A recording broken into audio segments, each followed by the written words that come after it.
Hello, everybody in the Love Left Me Forever subscriber list. My last video was in March of this year, and I wanted to do an informal video. In fact, I might do 1, 2, or 3.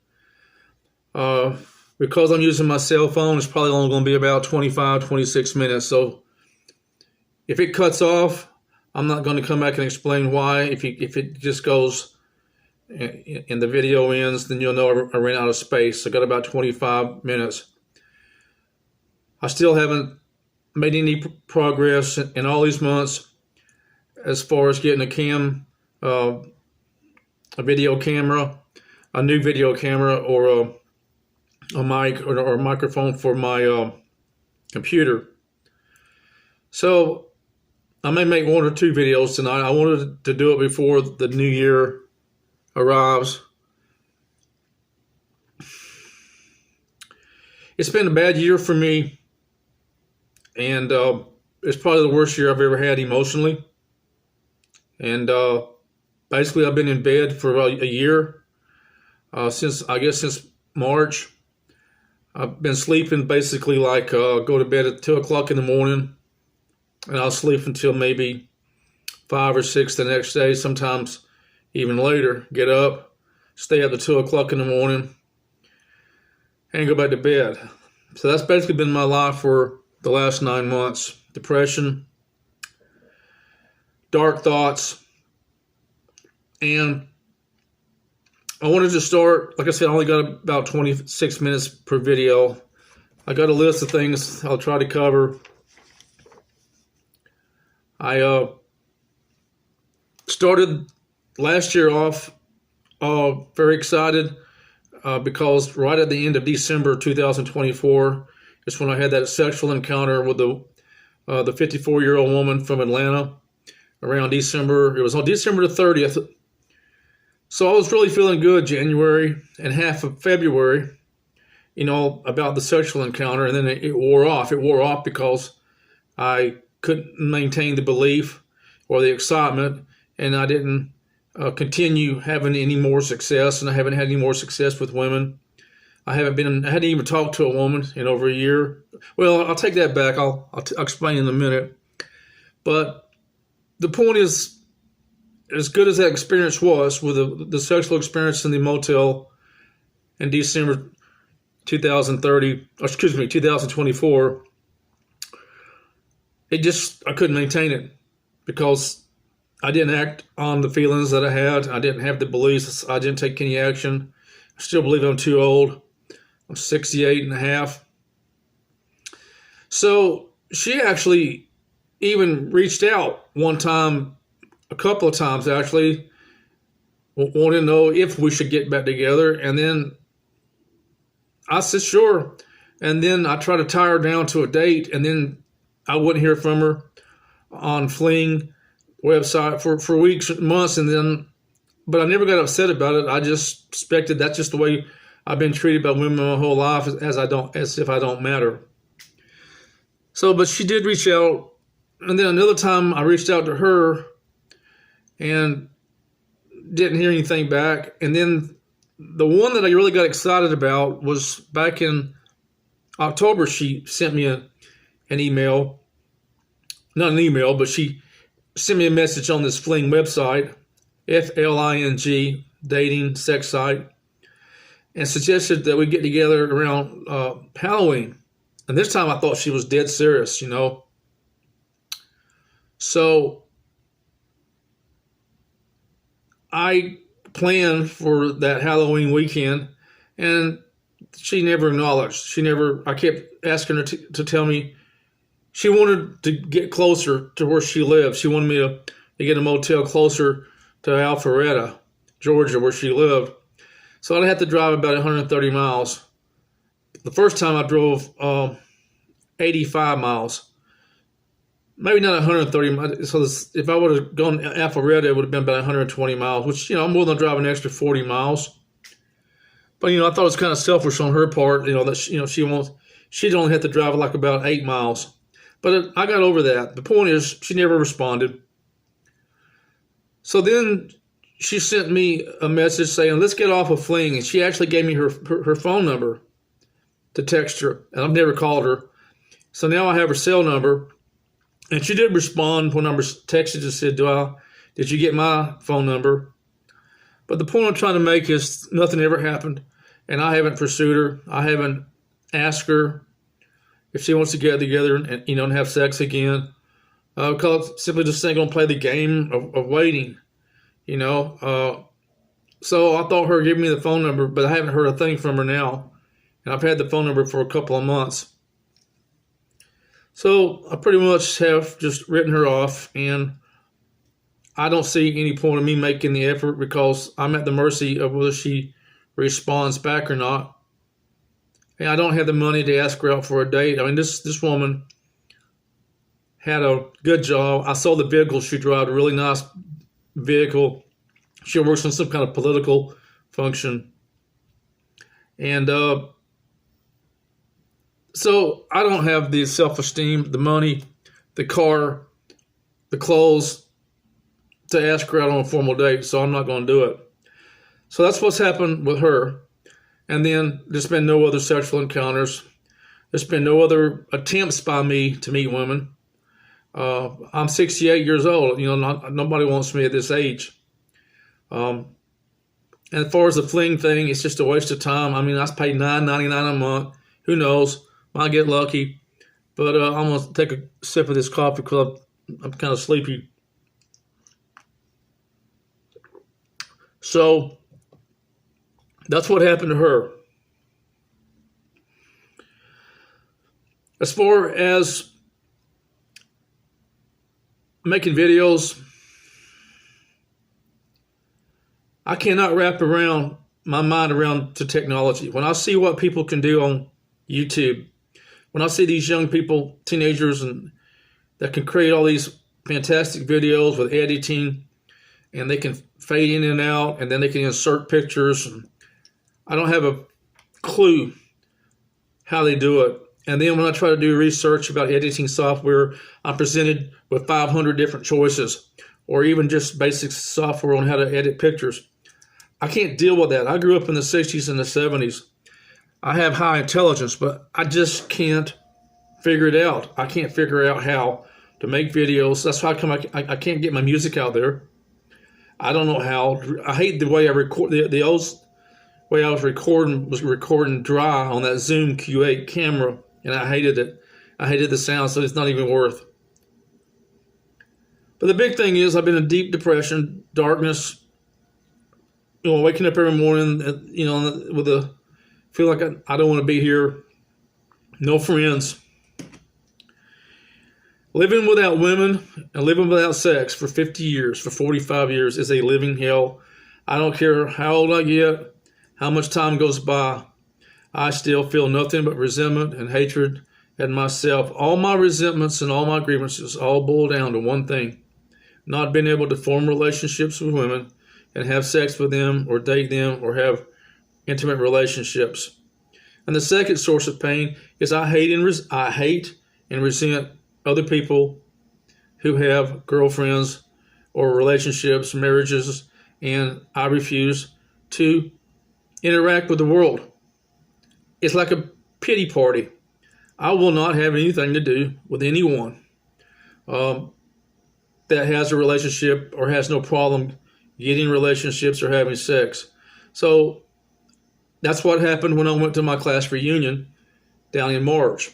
Last year, I drove 600 miles, 50-year class reunion. Actually, it's going to be a multi-class reunion. That's going to be able to see people from 6 different classes that I went to high school with, 1970 to 1976. I grew up in a small town. We only had like 600, 700 people in the whole high school, maybe 800. And so when I got down to Bartow, Florida, the reunion was in a hometown, which was 10 miles from Bartow. It was not, but I had to rent a motel in Bartow, closest one I could find. I got to thinking about where everybody was at, and the Facebook posts, and the people who had the houses, and the people who'd been married for 50 years, and those who had I had one friend who became an attorney, and he has his own Cessna airplane, got his pilot license, and he can fly all over the country to meet clients. And I look at that, and I look at all the other people. Another friend of mine that I grew up with, we used to hunt squirrels together. He lives in an $850,000 home in St. Petersburg, Florida. He probably is a millionaire. He was always smart. His brother went to Harvard and worked for the FBI. And I consider myself a fucking loser. And I still do. I just accept that I'm a loser. So I got down to that class reunion, and that's when I made my last video. I felt angry and resentful of everybody else, and I refused to go. I woke up on the morning. It's supposed to be on a Saturday night. I got there on a Friday morning, and Thursday night. I got there Thursday night, and I was going to go help out setting up tables and things on Friday. Well, I never went. I got depressed, angry, pissed off, and pouted for 3 days, and then I came home. Then I made a motel. I made a video at a roadside somewhere in Georgia. I was sitting at a rest area or gas station, and I made a video, and that's the last time I think I've ever talked to y'all. So there is no greater pain, like I said, not having a relationship or not being able to have access to women or date, other than, masturbation and porn. And that's been my life now going on 34 years. So I've got about 800 subscribers. I never asked y'all for anything. If I get 1,000 subscribers, I can start doing these videos live. So just keep that in mind. Right now I have to make the videos and then upload them, which is no problem. But if I can get 1,000 subscribers, I understand it. I can do live videos. So that's all I want to ask about that. And I'm still, hopefully in 2026, the problem is all my motivation is gone. I mean, we're talking about massive pain, suffering, depression, suicidal feelings. All I made as far as income was $26,000 in 2025. Can you imagine living on that $26,000? That's about $500, $570 a week. So my monthly income, I had it written down, I didn't write it down. Let me take $26,000 divided by 12. So I've been living on about $2,166 a month. And my rent is $1,372 that comes out of that. I've done a little bit of door dashing, maybe I have to make up about $900. So somehow I've been able to do $700, $800 a month door dashing. So I don't even know how I went to the class reunion in March. I don't even know how I paid. I charged on a credit card, but I paid it off. Another thing I don't know if I ever mentioned, y'all, I had a bankruptcy finally. I filed a bankruptcy in 2023. And I'm trying to know, 2024. So it was last year I filed a bankruptcy, and it cleared, discharged, I think in August, September of last year. I got rid of $22,000 in credit cards I've been carried for 10 years. I felt terrible about it. I was making $800 a month in minimum payments, and I couldn't figure out, I couldn't get motivated to get a job. If I had a job where I only made $1,000 a month, I hate door dashing. But if I just got a job where I at a motel or made $1,000, $1,500 a month, I'd be able to save some money, maybe take and go places. I can't go nowhere. If living from month to month. So that's my income. Social Security is about $1,400. It's going to be $1,493 a month starting tomorrow, January. And then I have to make up the rest. I mean, my rent's $1,372. I'm keeping an eye on the time.